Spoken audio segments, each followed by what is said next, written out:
नमस्कार, मैं सुकन्या सिंह आप सभी दर्शकों का अन्नदाता कार्यक्रम में स्वागत करती हूं। किसान हमारे देश के अन्नदाता हैं और वे ही हमारे देश के भाग्य विधाता हैं। ऐसे ही भारतीय किसानों को खेतीबाड़ी से जुड़ी हुई बहुत सी नई लाभकारी जानकारियां देने के लिए हर रोज सुबह हम आपके साथ आते हैं। तो चलिए कार्यक्रम शुरू करने से पहले देखते हैं क्या है आज के अन्नदाता में। आधुनिक तकनीक से करें सब्जियों की खेती, फसलों में ट्राइकोडर्मा का प्रयोग और इससे होने वाले लाभ। आजकल किसान आधुनिक तकनीकों को अपनाकर खेती करने लगे हैं और करे भी क्यों नहीं, क्योंकि इन उन्नत तकनीकों से कम समय में आसानी से खेती की जा सकती है। तो किसान सब्जियों की आधुनिक तकनीकों से खेती कैसे करें, आइए जानते हैं कृषि विज्ञान केंद्र गुंता अलवर के बागवानी विशेषज्ञ डॉक्टर पीसी गढ़वाल से। आज की समय की डिमांड है कि कम पानी में भी और कम मेहनत में हम अच्छी फसलें उगा सकते हैं। प्रदेश में पानी की कमी के चलते आजकल किसान बेड बनाकर मल्चिंग और ड्रिप लगाकर सब्जियों की खेती करने लगे हैं, क्योंकि ऐसा करने से सब्जियों में कम पानी तो लगता ही है, इसके अलावा मल्चिंग और ड्रिप लगाने के कई और फायदे भी हैं। सब्जियां लगाने से पहले हम अगर बेड बनाएं और बेड के साथ में मल्च और ड्रिप इरिगेशन का अगर उपयोग करें, लेकिन किसान भाइयों देखते हैं कि जैसे बेड बनाते हैं और बेड सबसे पहले तो ये देखते हैं कि बेड बनाना क्यों ज़रूरी है। बेड बनाना इसलिए ज़रूरी है क्योंकि ये ऊपर उठी हुई जो मिट्टी होती है उसमें सब्जियां अच्छी तरीके से होती है और इनमें जो गलन की समस्या होती है वो बिल्कुल भी नहीं होती है। साथ ही साथ जो जल धारण क्षमता है मिट्टी की वो भी बढ़ जाती है, तो उसमें भी जो सब्जियां हैं वो अच्छे से ग्रो करती है, अच्छे से उत्पादन देती है। दूसरा ये हुआ कि हम ये अभी इस समय पर मल्च और ड्रिप इरिगेशन का अगर हम प्रयोग करते हैं तो उसमें मल्च क्या काम करता है कि एक तो जो टेम्परेचर है उसको मेंटेन रखता है, दूसरा खरपतवार की समस्या नहीं होती है, तो इस वजह से जो फसल की जल मांग है वो भी कम रहती है। बेडों पर सब्जियों को लगाने से पानी की बचत के अलावा ड्रिप के द्वारा पानी के साथ घुलनशील उर्वरकों को भी सिंचाई पानी के साथ जड़ क्षेत्र में दे सकते हैं, जिससे फसल की बढ़वार अच्छी होती है और उत्पादन भी गुणवत्ता युक्त अधिक मिलता है। लेकिन इससे पहले कि बेड बनाते समय और बेड बनाने के बाद में हमें मल्च लगाने में किसानों को काफ़ी कठिनाइयाँ हो रही हैं, तो इसी कठिनाई को देखते हुए कृषि विज्ञान केंद्र बानसूर ने ये मल्चर परचेज किया है। और ये मल्चर क्या काम करता है कि ये बेड भी बनाता है, बेड बनाते साथ साथ क्या करता है कि इसमें हम वर्मी कंपोस्ट वगैरह का डीएपी और जो यूरिया वगैरह है वो सारा का सारा मिश्रण हम इसमें भर देते हैं। ऊपर ये जो रोल लगा हुआ है इसमें ड्रिप इरिगेशन की जो ड्रिप इरिगेशन के द्वारा हम खेती करते हैं आजकल, और ड्रिप इरिगेशन के द्वारा जिस समय पर फसल को ज़रूरत होती है, जितनी दूर में ज़रूरत होती है उसी के लिए ड्रिप इरिगेशन यूज किया जाता है। तो इसमें हम ड्रिप इरिगेशन लगा देते हैं, इसमें हम खाद वगैरह भर देते हैं और यहाँ पर हम ये जो हमारा रोल है मल्च का उसको लगा देते हैं, जैसा आप देख रहे हैं ये लगा हुआ है। इसके बाद में ये इसका रोलर है जो ये लग करके और इसको कॉम्पैक्ट थोड़ा सा दबा देता है और ये इसके सहायता से लग करके इन टायरों के नीचे हम लगा देते हैं। उसके बाद में ये इसको दबा देता है ज़मीन में और ये मल्चिंग आसानी से हो जाती है, जिसके लिए काफ़ी लेबर की ज़रूरत पड़ती है। ये सारा जो काम है वो आसानी से एक ही मशीन के द्वारा हो जाता है। ये बहुआयामी मशीन है और ये लोगों के बीच में काफ़ी प्रचलित हो रहे हैं। यदि आप इस प्रकार से आधुनिक तकनीकों को अपनाकर सब्जियों की खेती करते हैं तो कम मजदूरी खर्च में समय पर बुआई करके फसलों से अधिक उपज ले सकते हैं। और हम इस तकनीक को किसानों तक पहुंचा रहे हैं, तो आप इसके द्वारा ये जो मल्च बनाने की तकनीक है ये देख सकते हैं, समझ सकते हैं। धन्यवाद। देश में कोरोना ने कहर मचा रखा है, ऐसे में आम जन के साथ साथ किसानों को भी इस कोरोना के कहर से बचाव करना होगा। तो आप इस कोरोना से कैसे बचें, आइए जान लेते हैं।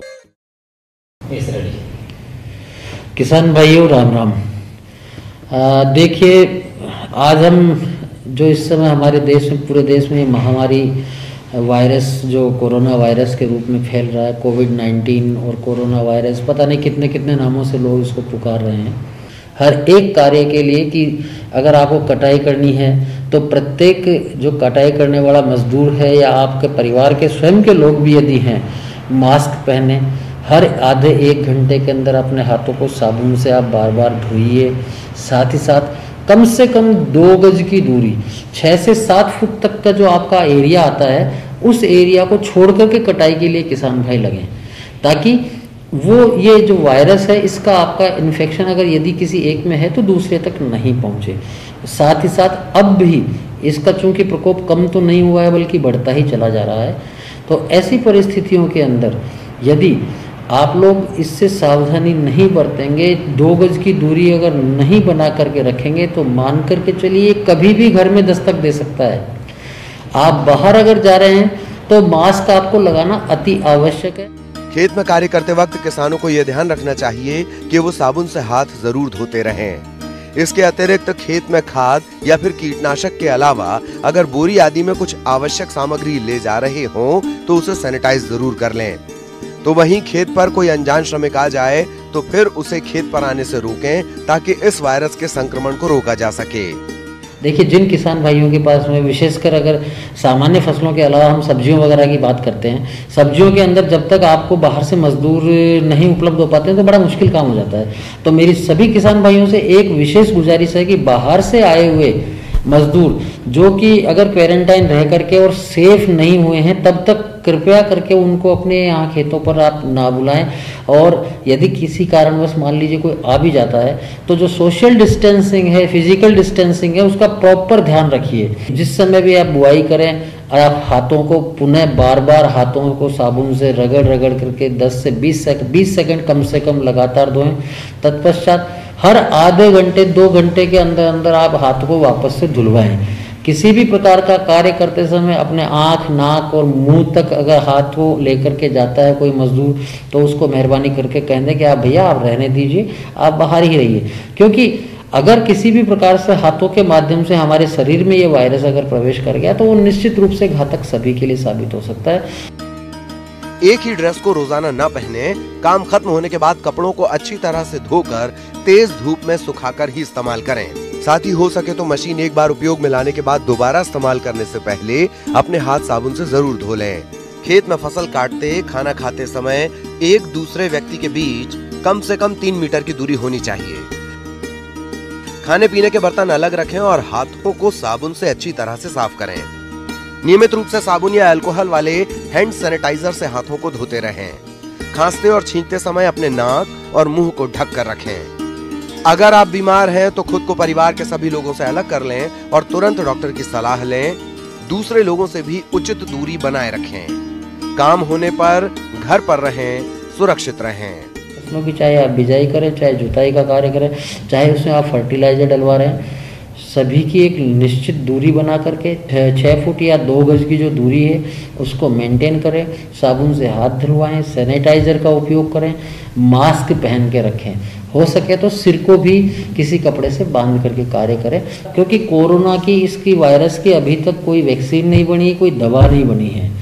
तो बचाव ही इसका एकमात्र कारगर उपाय है। अपने आप को बचाइए और साथ ही अपने परिवार, अपने गांव, अपने क्षेत्र को भी इस वायरस जनित बीमारी से बचाने का कार्य करें। किसान भाइयों, अभी तक आपने खेती से जुड़ी हुई कुछ उपयोगी जानकारियां देखी। अब लेते हैं एक छोटा सा ब्रेक, जल्द ही लौटेंगे और कार्यक्रम में आगे भी है खेतीबाड़ी से जुड़ी हुई महत्वपूर्ण जानकारियां, तो बने रहिए हमारे साथ। ब्रेक के बाद आप सभी दर्शकों का अन्नदाता में स्वागत है। चलिए अब रुक करते हैं अगली कड़ी की ओर। फसलों में रासायनिक दवाओं के अधिक प्रयोग से मिट्टी और उत्पाद पर खराब असर पड़ता है, जबकि कई ऐसे जैविक उत्पाद बाजार में उपलब्ध हैं जिनका आप फसलों में प्रयोग करके कीट रोगों का प्रबंधन कर सकते हैं, जिसके अंतर्गत आज हम ट्राइकोडर्मा रोगनाशी के बारे में बताएंगे, जिस पर चर्चा कर रहे हैं डॉक्टर वेद रतन। किसान भाइयों, आपके फसलों में बहुत सारे रोग लग जाते हैं और उन रोगों को बचाने के लिए आपको बहुत सारी दवाइयों का प्रयोग करना पड़ता है। लेकिन आज हम आपको एक ऐसी विधि के बारे में बताएंगे कि जिसमें किसी भी प्रकार के रसायन का प्रयोग नहीं किया जाता है, और इसके लिए आपने सुना होगा नाम एक ट्राइकोडर्मा। प्रदेश के अधिकांश किसान फसलों से अधिक उत्पादन लेने की चाह में रासायनिक उर्वरकों एवं दवाओं का अंधाधुंध इस्तेमाल कर रहे हैं, जिससे पैदावार की क्वालिटी खराब होने के साथ साथ लागत खर्च भी अधिक लगता है। इन सब से बचने का सबसे अच्छा उपाय है खेती में जैविक तरीकों को अपनाना। और जैविक तरीकों में आज बात करने वाले हैं ट्राइकोडर्मा के बारे में। ट्राइकोडर्मा एक प्रकार की फफूंद है जो कि मिट्टी में हमारे खेतों में पाई जाती है। तो इसका प्रयोग करने से सबसे बड़ा फायदा तो यह है कि हमें किसी भी प्रकार के रसायन का प्रयोग नहीं करना पड़ता है और धीरे धीरे इसका लगातार अगर हम भूमि में प्रयोग करें तो भूमि में प्रयोग करने से क्या होगा कि जो रोग फैलाने वाले फफूंद हैं वो धीरे धीरे उनकी संख्या कम होती जाती है और इस ट्राइकोडर्मा की संख्या ज़्यादा होते होते ये धीरे धीरे हमारी भूमि से जो रोग फैलाने वाले फफूंद हैं वो खत्म हो जाते हैं। ट्राइकोडर्मा इस तरह से एक प्रकार की मित्र फफूंद है। फसलों को रोगों से बचाने का सबसे सुरक्षित और आसान उपाय है ट्राइकोडर्मा का खेत में प्रयोग और बीजोपचार करना, जो कम खर्चीला होने के साथ साथ पर्यावरण के दृष्टिकोण से काफी अच्छा है। प्रयोग मुख्य रूप से दो तरह से किया जाता है। एक तो बीज शोधन के लिए इसका प्रयोग कर सकते हैं। तो बीज शोधन के लिए सामान्यतः जो है ये 4 से 5 ग्राम ट्राइकोडर्मा का जो पाउडर आता है जो बाजार में मिलता है तैयार वैज्ञानिक रूप से जैसे तैयार किया जाता है, इसकी 4 से 5 ग्राम मात्रा प्रति किलोग्राम बीज की दर से अगर बीज को शोधित कर दें तो एक तो इससे बड़ा फायदा ये होता है कि उसकी जो बीज के ऊपरी सतह पर जो भी फफूंद के अणु चिपके रहते हैं, कीटाणु चिपके रहते हैं, एक तो वो समाप्त हो जाते हैं और दूसरे जो बीज की जमने की क्षमता और तीसरी बात यह है कि उसका जो वृद्धि है पौधा जो है स्वस्थ हो जाता है। दूसरा तरीके से इसका हम प्रयोग कर सकते हैं कि हम भूमि में भी इसको मिला सकते हैं। भूमि में मिलाने के लिए 2.5 किलोग्राम ट्राइकोडर्मा का जो पाउडर होता है इसको ले लें और 60 से 65 किलोग्राम गोबर की अच्छी सड़ी हुई खाद में मिलाने के बाद उसको थोड़ा सा पानी डाल के नम कर देना चाहिए और नम करने के बाद इसको किसी छायादार जगह पर गीले बोरे से ढक दिया जाता है। इससे होता यह है कि जो ट्राइकोडर्मा का पाउडर है उसके अंदर जो ट्राइकोडर्मा के बीजाणु होते हैं वो पूरे 60-65 किलोग्राम गोबर की खाद में मिल जाएंगे और मिलने के बाद यह जो है मात्रा प्रति हेक्टेयर की दर से खेत में बुआई करने के पूर्व यानी जब खेत की तैयारी कर रहे होते हैं उस समय खेत में मिला देना चाहिए। ध्यान इस बात का रखना चाहिए कि जब ट्राइकोडर्मा मिला दें तो खेत में थोड़ी बहुत नमी बनी रहे क्योंकि नमी में ही फफूंद जो है विकसित होती है। तो इस प्रकार से अपने खेत में अगर इसका प्रयोग करें तो बीज में से जो लगने वाले रोग हैं और उनके जो कीटाणु हैं, जो पैथोजन हैं, जो रोग कारक हैं जिसको कहते हैं, और इसी तरह से भूमि में जो रोग कारक हैं जिनसे लगती हैं बहुत सारी बीमारियां लगती हैं, जैसे आपके देखते हैं कि उकठा है, झुलसा है, जड़ सड़न है, बहुत सारी ऐसी बीमारियां हैं जो भूमि से पैदा होती हैं, उनको ख़त्म करने में ट्राइकोडर्मा का प्रयोग बहुत ही सहायक हो सकता है। इस ट्राइकोडर्मा का प्रयोग अगर 2-3 बार आप साल भर में कर लें तो निश्चित रूप से जो इनकी संख्या है ट्राइकोडर्मा की, इसके खेत में इसकी संख्या बढ़ जाएगी और जो रोग फैलाने वाले फफूंद हैं उनकी संख्या कम हो जाएगी, जिसका सीधा प्रभाव आपको दिखाई पड़ेगा। आगे और भी है खेती बाड़ी से जुड़ी हुई बहुत सी रोचक जानकारियां, पर यहाँ पर रुकेंगे एक और ब्रेक के लिए। जल्द हाजिर होते हैं। ब्रेक के बाद एक बार फिर से आप सभी दर्शकों का अन्नदाता कार्यक्रम में स्वागत है। बढ़ते हैं अगली प्रस्तुति की ओर।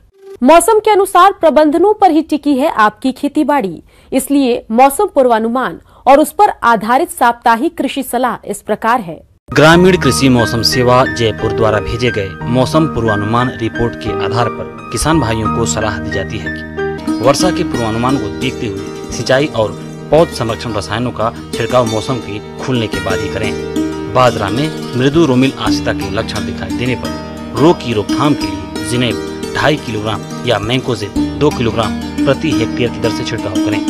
मूंगफली की फसल में बादल छाए रहने के कारण टिक्का रोग के फैलने की संभावना है। इस रोग में पत्तियों पर मटियाले रंग के गहरे भूरे रंग के धब्बे पड़ जाते हैं। इस रोग की रोकथाम के लिए रोग के लक्षण दिखाई देते ही कार्बेंडाजिम 50 WP की आधा ग्राम मात्रा प्रति लीटर पानी की दर से घोलकर छिड़काव करें। सफेद लट की रोकथाम के लिए वर्षा आने से पहले इमिडाक्लोप्रिड 17.8 SL की 300 मिलीलीटर मात्रा प्रति हेक्टेयर की दर से 80 से 100 किलोग्राम मिट्टी के साथ मिलाकर खेत में बुरकाव करें और वर्षा नहीं आने पर सिंचाई करें। तिल की फसल में झुलसा रोग के लक्षण दिखाई देने पर मैंकोजेब या जिनेब की 1.5 किलोग्राम मात्रा प्रति हेक्टेयर की दर से फसल पर छिड़काव करें। मूंग की फसल में जालीनुमा झुलसा रोग के लक्षण दिखाई देने पर कार्बेंडाजिम 50% की 0.1% मात्रा का छिड़काव करें। ग्वार की फसल में सफेद मक्खी कीट के नियंत्रण के लिए थाइमेथाक्साम 25 WG की 0.3 ग्राम मात्रा प्रति लीटर पानी की दर से घोलकर छिड़काव करें। ग्वार की फसल में झुलसा रोग की रोकथाम के लिए कॉपर ऑक्सीक्लोराइड 0.3% की दर से छिड़काव करें। नींबू वर्गीय पौधों पर डाईबैक के लक्षण दिखाई देने पर रोग की रोकथाम के लिए कॉपर ऑक्सीक्लोराइड की 0.3% मात्रा का छिड़काव करें। पालतू जानवरों जैसे गाय, भैंस, बकरी, भेड़ इत्यादि की सीधी वर्षा से बचाव करें एवं उनके रहने के स्थल पर पानी इकट्ठा न होने दें तथा बिछावन को सूखा रखें। रोगों से बचाव हेतु टीकाकरण करवाएं। पशु के नाक में पानी आना, बुखार इत्यादि होने पर निकट के पशु चिकित्सक से तुरंत इलाज करवाएं। अन्नदाता हेल्पलाइन निशुल्क फोन संपर्क सेवा के माध्यम से आपके द्वारा पूछे गए प्रश्नों में से एक या दो महत्वपूर्ण प्रश्न को हम अपने कार्यक्रम में शामिल करते हैं। इसी के तहत आज का चयनित प्रश्न और उसका जवाब इस प्रकार है।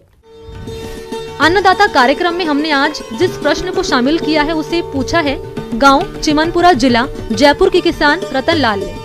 आप फसलों के पोषक तत्वों के प्रबंधन पर जानकारी चाहते हैं तो रतन लाल जी इस बारे में जानकारी के लिए देखिए कार्यक्रम की ये प्रस्तुति।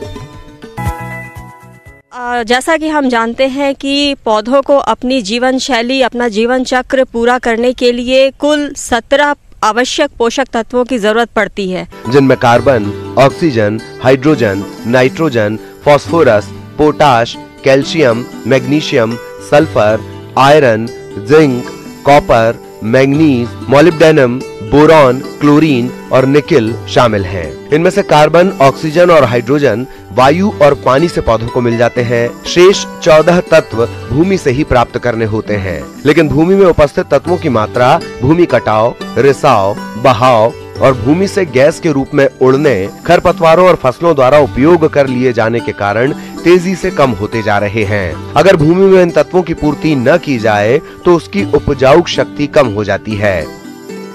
तो मैं आपको बताना चाहूँगी कि nitrogen, phosphorus, potassium, calcium, magnesium और सल्फर ये 6 जो है ये मुख्य पोषक तत्व है और इसके अलावा कुछ पोषक तत्व होते हैं जो कि सूक्ष्म होते हैं। तो सबसे ज़्यादा महत्व होता है नाइट्रोजन का। तो नाइट्रोजन जो होता है वो पौधों के विकास के लिए बहुत ही उपयोगी है, इसका बहुत महत्व होता है। नाइट्रोजन जो है वो प्रोटीन की मात्रा को बढ़ाता है, प्रोटीन के बनने में मदद करता है पौधों में। इसके अलावा जो नाइट्रोजन जो होता है वो पौधे को हरियाली देता है। तो इसकी जो कमी के लक्षण है उसमें सबसे पहले अगर नाइट्रोजन की कमी होती है तो सबसे पहले जो पत्ता है, जो पुरानी पत्तियां होती है जो जमीन की तरफ होती हैं, पहली दूसरी पत्तियां, उसमें पीलापन आ जाएगा। कुछ समय के बाद वो पत्तियां जो हैं वो पेड़ से गिर जाएंगी। उसके अलावा पौधे की बढ़वार रुक जाती है, नए कल्ले नहीं निकलते हैं तो उनकी जो बढ़वार होती है वो बहुत धीमी होती है और पूरी तरीके से जो पौधा होता है वो बहुत कुपोषित दिखता है। तो इस तरह से नाइट्रोजन जो है वो हमारे फसल के लिए बहुत ही ज़रूरी होता है और इसको दूर करने के लिए, इसकी कमी को दूर करने के लिए हमें यूरिया और केन खाद का सही मात्रा में उपयोग करना चाहिए। पौधों के लिए दूसरा जरूरी तत्व है फास्फोरस। फास्फोरस की उपस्थिति में कोशा विभाजन शीघ्र होता है। फास्फोरस मिलने से पौधों में बीज स्वस्थ पैदा होता है तथा बीजों का भार बढ़ता है। इसके कारण बीजों का अंकुरण तेजी से होता है। फास्फोरस के प्रयोग से जड़ें तेजी से विकसित तथा सुदृढ़ होती हैं। पौधों में खड़े रहने की क्षमता बढ़ती है। अगर फास्फोरस की कमी के लक्षणों की बात करें तो इसकी कमी के कारण पौधे छोटे रह जाते हैं। पत्तियों का रंग हल्का बैंगनी, नीला या भूरा हो जाता है। पहले ये लक्षण पुरानी या निचली पत्तियों पर दिखते हैं। दाल वाली फसलों में पत्तियां नीले हरे रंग की हो जाती हैं। पौधों की जड़ों की वृद्धि व विकास बहुत कम होता है। कभी कभी जड़ें सूख भी जाती हैं। फास्फोरस के बारे में मैं खासतौर से बताना चाहूँगी कि वो गतिशील नहीं होता है और गतिशील नहीं होने की वजह से आप जहाँ उसे मिट्टी में डालेंगे वहाँ वो बंद हो जाएगा। वो मिट्टी के साथ एक कम्प्लेक्स बना लेता है और वहाँ बंद हो जाता है और पौधों को उपलब्ध नहीं होता है। इसलिए जब आप फास्फोरस का जो छिड़काव नहीं करना चाहिए, उसको बस जड़ों के पास या बीज के आसपास 2 से 2.5 सेंटीमीटर इंच आगे पीछे और नीचे की ओर डालें और वो सही तरीके से पौधे को या बीज को उपलब्ध हो पाएगा। तीसरा महत्वपूर्ण पोषक तत्व है वो है पोटेशियम। पोटेशियम जो है वो पौधों को रोग से बचाता है और साथ ही साथ सूखा से भी उसको सूखा से बचाता है। तो पोटेशियम बहुत ही महत्वपूर्ण है, साथ ही साथ ये बहुत सारे एंजाइम्स का घटक है, इसलिए पोटेशियम जो है वो बहुत ही ज़रूरी होता है। उसके अलावा जो पोषक तत्व है जिसकी जानकारी मैं आपको देना चाहूँगी वो है सल्फ़र। और इसका जो लक्षण है, कमी के जो लक्षण हैं वो आप इस तरह से पहचान सकते हैं कि जो पत्तियाँ होती है, ऊपरी पत्तियाँ, जो ऊपर की नई पत्तियाँ होती है वो सामान्य रूप से पीली पड़ जाती हैं और उसका जो बढ़वार है, पौधे का जो बढ़वार है वो भी रुक जाता है। गंधक पौधों में प्रोटीन संरचना को स्थिर रखने में सहायता करता है, तेल संश्लेषण और क्लोरोफिल के निर्माण में मदद करता है, विटामिन के उपापचय क्रिया में योगदान करता है।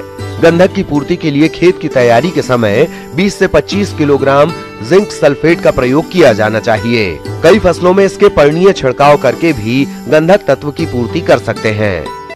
किसान भाइयों, अन्नदाता आपकी सेवा के लिए संकल्परत है। कृषि संबंधित समस्या और सुझावों के लिए आप हमें इस पते पर संपर्क कर सकते हैं। प्रोड्यूसर अन्नदाता, news 18 Rajasthan, Ramoji film city, Hyderabad 501512।